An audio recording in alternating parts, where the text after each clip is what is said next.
Հնարավորինս այս սափահանապակումները հանվեն եւ մեր տնտեսվարող հայրենակիցները չտուժեն։ Այդ ուղղությամբ քայլեր արվում են։ Բնականաբար հնարավորինս բոլոր քայլերը ձեռնարկվում են, որպեսզի օր առաջ բացվի սահմանները մեր տնտեսվարողների համար, որովհետեւ ինքներդ եք տեսնում արդեն ձկնաբուծարանները լուրջ խնդրի առաջ կանգնած, լոլիկում արդեն սուպերմարկետում լոլիկների գինը օրեր են լինում իջնում են մինչև 90 դրամ, դա նշանակում է, որ առնվազն 70 դրամով է սուպերմարկետը վերցնում, իսկ այդ ինքնարժեքի մեջ չի կարող տնտեսվարողը ուղղակի վնասող դուրս չգալ։ Պլյուս դրան արդեն մնացած ոլորտները դե ծաղկի շուկան արդեն բոլորդ եք տեղյակ, թե ինչպիսի գնանկում է տեղի ունեցել եւ ինչպիսի վատ պայմաններում են, վերջերս մի ջերմատնային տնտեսությունն է ծաղիկ աճեցնող, որը մոտ 50-60 հազար դոլարի ծաղիկ էր, ուղղակի հանել էր, այրել էր, ու այս խնդիրների մեջ ինձ ամենաշատը նյարդայնացնում է իշխանությունների ցինիկ կեցվածքը, որ մի 4 բեռնատար կամ 5 բեռնատար հանել են Լեհաստան ու խոսում են եվրոպական շուկա գրավելու մասին, մի երկու դիվերսիֆիկացիայի մասին, դիվերսիֆիկացիա անելու համար առնվազն 8 տարի բարձրաձայնում ենք, որ մեր պտուղ բանջարեղենները ունեն որակի խնդիր, պետքա պետական հստակ քաղաքականություն, միջամտություն, որ այդ որակի խնդիրը չունենա,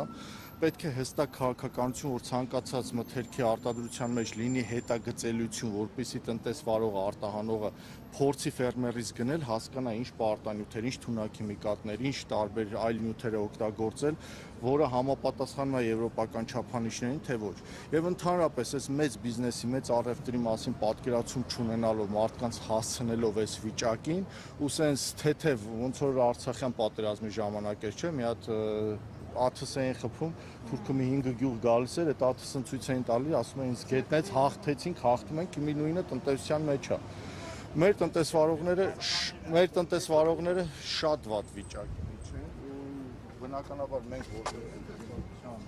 ներկայացուցիչ եւ մեր կուսակցության ղեկավարը բոլոր հնարավորինս քայլերը պետք է ձեռնարկենք, որ օր առաջ սահմանները բացվի։ Պարոն Մնացականյան, ձեր կարծիքով ինչու Հայաստանի ժողովրդի նկատմամբ սկսվեցին այս պատժամիջոցները հենց ընտրություններից անմիջապես հետո եւ դրան նախորդած ընտրությունից առաջ է եղել, ասեմ ուրեմն քրոնոգրաֆ, տեսեք, եթե քրոնիկոնին հետևեք, նման դեպք եղել է 2024 թվականին, նման դեպքեր եղել են 2023 թվականին, ասեմ ավելին 2024 թվականին Ռուսաստան Ռոսելխոզնadzորի կողմից առնվազն 3 նամակ է եկել մեր ՍԱՏՄ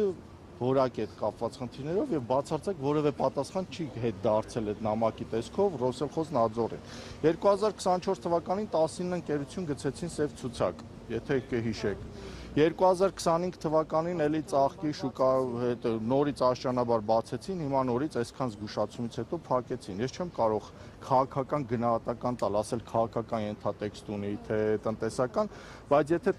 քաղաքական ենթատեքստ ենթադրենք չունի տնտեսականով, եթե պետությունը այս 8 տարի կարողանար ճիշտ կազմակերպել եւ խոսային շուկայի դիվերսիֆիկացման մասին, խոսել ու ոչինչ չանել, մենք այսօր այս վիճակում չէինք լինի։ Ընդդիմախոսներն ասում են, որ Ռուսաստանը պաշտոնական Մոսկվան պատժում է Հայաստանի քաղաքացիներին Նիկոլ Փաշինյանին ընտրելու համար։ Ես բերեք մեկնաբանություն չտամ, որովհետև ես իրականում քաղաքագետ չեմ կարող որևէ մեկնաբանություն տալ, ես խոսում եմ գյուղատնտեսության ոլորտից, ես խոսում եմ գյուղատնտեսության մեջ առկա խնդիրներից, որը միջև քաղաքական թիմի անդամ եմ, բայց քաղաքական թիմի անդամ ավելավա այդ ես չեմ ասում քաղաքականության, չեմ խնդրում եմ մի մանիպուլացեք, ես լրատվական դաշտի հետ աշխատել եմ, ինձ համար մասնագիտական, ես սիրում եմ ավելի շատ մասնագիտական ուղղվածությամբ խոսել, որովհետև ես ինձ կոմպետենտ եմ համարում հենց այս ուղղվածության մեջ եւ փորձում եմ այս հարցերին պատասխանել։ Եվ ժամանակը գա կերևա, կտեսնեք, քայլեր ձեռնարկում են, ամեն ինչ արվում է, որպեսզի հնարավորինս կարողանան ընդհանուր եզրեր գտնեն բանակցային, որպեսզի կարողանան մեր գյուղմթերքը արտահանվի բնական։ Կարապետյանը ունենալով ուժեղ կապեր Ռուսաստանի Դաշնությունում չի կարող կարգավորել այս խնդիրները։ Այդ մի օրվա լուծելու հարց չի, որ մի օրվա մեջ կարգավորվի, դա անջատիչ չէ, էլի, հոսանքի, որ այսօր անջատեցին, վաղը կարողանաս միացնել։ Դա իրանից ենթադրում է պրոցեսներ, եւ եթե համաձայնություն էլ կան, բնականաբար որոշակի պայմաններ են լինելու, առաջինը որակի վերահսկման, որակի հետ կապված հետագծելիության ստուգման, որակի վրա աշխատանքի ուղղության հետ կապված եւ ըստ այդ քայլերի հերթականության նոր կսկսի աշճանաբար բացվել։ Դա միանգամից մի օրվա մեջ չի բացվելու։ Նիկոլ Փաշինյանը Միշուստինի հետ հանդիպումից հետո ասում էր պայմանավորվածություններ կան, կլինեն, կտեսնենք։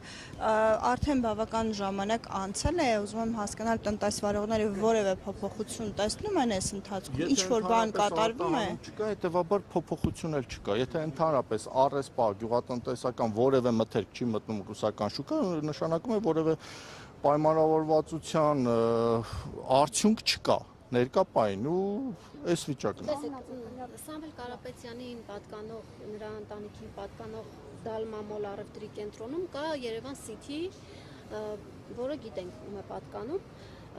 Օրինակ դուք չեք դիտարկում որպես քաղաքական թիմի անդամ, որ Երևան City-ից դուրս բերվեն պտուղ բանջարեղենը եւ շարքային գյուղացու մթերքը բերվի այնտեղ վաճառքի։ Իսկ կներեք հազար ներողություն Երևան City-ում, թե Զովքում, թե մնացած սուպերմարկետներում գյուղմթերքում է։ Ո՞նց հայկական չի, ինչ հայկական չի։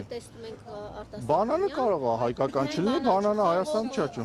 Խաղողը այս պայն բերքը դեռ չեն հավաքել, խաղողը չի հասել եւ City-ում կարող է լինել նաեւ խաղող։ Պլյուս Դալմամոլում տնտեսվարողը իդեմս Երևան City-ների վարձակալության վերցել է տարածքը եւ ինքը գործունեություն է ծավալում եւ վարձակալը ոնց որ դուք ինչ-որ տուն վարձեք, ձեր տան մեջ ապրեք եւ տանտերը գա ձեզ տիպի, ասի գիտեք ինչ կա, դուք այս տան մեջ սա պետք է չանեք, նա պետք է անեք։ Նիկոլ Փաշինյանը ո՞նց է անում Գագիկ Ծառուկյանի։ Դե Նիկոլ Փաշինյանը անում է, դա անոմալ երևույթ է, դա կոնկրետ մարդու մասնավոր սեփականության դեմ ոտնձգություն է, ինչը շատ վատ հետևանքների է բերելու Հայաստանի թե տնտեսության մեջ, թե քաղաքականության մեջ։ Նման բան ամենամեծ խնդիրներից մեկը հենց արդեն մարդու սեփականության իրավունքի դեմ ոտնձգությունն է։ Ու սա անհետևանք չի մնալու։ Իշխանական ցանկացած կամայականություն քաղաքական դաշտում անհետևանք չի մնալու։ Երեք ձկնաբույծները հայտարարում էին, որ 25-30 տարի պահանջվեց մինչև ռուսական շուկայում իրենք կարողացան ճանաչելիություն ունենան եւ Եվրոպական միություն արտահանվելու համար նաեւ մարքեթինգային քայլեր է պետք։ Ինչքան ժամանակ սրանում կպահանջվի, որ այս տնտեսվարողների հարցը լուծվի եւ ձեր քաղաքական ուժը ինչպես կարող է աջակցել այս դեպքում ձկնաբույծներին։ Տեսեք, Եվրոպական միության հետ կապված մի քանի գործոններ կա, որ չգիտեմ ինչի, տեսեք, Պապոյան Գևորգի հետ հիշում եք, երբ որ մեր Գրիգորյանը խոսած ընթացքում ասում է թարմձուկ, պաղեցված զուկ, իրենք թեման թեքում են սառեցված զգան, դա պատահական չի։ Առաջինը այն թարմձուկը եւ պաղեցված զուկը, երբ որ հասնում էր Ռուսաստան, հասնում էր 2 օրում եւ ժամկետների մեջ տեղավորվում էր։ Եվրոպական միության շուկա, ես ինքս Եվրոմիություն արտահանող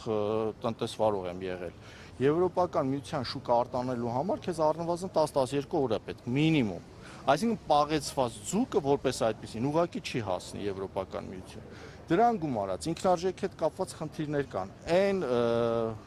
հակաբիոտիկները, այն նյութերը, որ մերոնք են օգտագործում ձկնաբուծության մեջ, եվրոպական ստանդարտներին չեն համապատասխանում։ Եթե եվրոպական ստանդարտին համապատասխանող հակաբիոտիկներ եւ այլ նյութեր օգտագործեն, արդեն ինքնարժեքի մեջ ընդհանրապես չեն տեղավորվի, գինը ինքնարժեքը բարձրանալու եւ մրցունակ չեն լինելու։ Այս մասին Դե լրիվ համապատասխանում է ՍԱՏՄ-ի ղեկավարի ասելով թող մի կիլոգրամ թարմ կամ պաղեցված ձուկ արտահանեն։ Ծով ունեցող երկրների հետ ո՞նց կարող է լինել։ Կամ այդ տնտեսվարողների մասին ինչի այդքան վատ կարծիք ունեք, որ այսինքն այդ Եվրոմիության շուկան կար, տնտեսվարողները դերը չգիտեն։ Հասկանում եք, այդտեղ հակասությունը կա, չէ գրանցվելու բանի հարց չի, եթե միջև էտել, եթե հնարավոր լիներ, տարբերակ լիներ, ենթադրենք մեր իշխան ձուկը կամ եւ այլ ձկնամթերք արտահանելու, նրանք չեն սպասելու իշխանության որոշակի քայլերին, որից հետո իրանք փորձեին անեն։ Ու եթե տեսնում եք իշխանության խոսույթը, մենք պայմանավորվեցինք, որ այսպես անենք, մենք պայմանավոր դիտարկեցինք հնարավորությունները, չէ, ախր բիզնեսի մեջ տես չպետք է դիտարկես, արդեն ասես այս հնարավորությունները ստեղծել են, մենք սա կարանք անենք, սա կարանք անենք, դուք էլ սա արեք։ Պլյուս, այդ Եվրոպական միության շուկա եւ այլ շուկաներ, որ sense հաղթական ցույց են տալիս, ենթադրենք լավագույն դեպքում 1 միլիոն հատ ծաղիկ, 96 միլիոնա ծաղիկ արտանվե Հայաստանից։ 1 միլիոն հատ ծաղիկ արտահանել են, դա պետությանը օգուտ չի, որովհետև իրանք սկսել են սուբսիդավորել, ինչը կարճաժամկետ է։ Ու արդյունքում դուրս է գալիս, որ այդ սուբսիդիաներով ինչ որ ձև զսպում են, ինչը կարճաժամկետ է։ Եթե այդ սուբսիդիաները հանեցին, թողեցին բնականon վիճակով, այդ տնտեսվարողները էլի չեն կարողանալու արտահանել։ Եվ եվրոպական շուկա եւ արաբական շուկա։ Պլյուս լոգիստիկ խնդիրները, որ բազմիցս խոսվել է լոգիստիկ խնդիրներից, հայկական բեռնատար դու չես կարողանում։ Ես իմ բեռը միշտ արտահանել եմ վրացական բեռնատարներով, միշտ, որովհետեւ վրացականով ավելի հեշտ է եղել, ավելի հարմար է եղել։ Մենք այդ լոգիստիկ խնդիրները չլուծած, ապրանքի որակի հետ կապված։ Կհիշեք 2024 թվականին, երբ որ հայկական ՀԿ-ներից մեկը մեր Պիպոյան Դավիթի հետ շուկայից ուղակի գնեցին Գյուղմթերք եւ տվեցին ՀԲԼՑԿ պետական լաբորատորիա ստուգման եւ բոլորը նորմերին չէր համապատասխանում, էջի արգելված նյութերի քանակը ոչ մեկինը չէր համապատասխանում։ Ու դրա մասին բազմիցս քանի տարի խոսում ենք։ ՍԱՏՄ-ն անգործունակ նստած է։ Անասնապահության ոլորտում ունենք խոշոր եղջերավոր անասունների գլխաքանակի այնքան անկում, որ այսօր արդեն տավարի մսի գինը դարձել է նվազագույնը ոսկորոտ միսը 4200։ Ու մենք այդ մասին խոսել ենք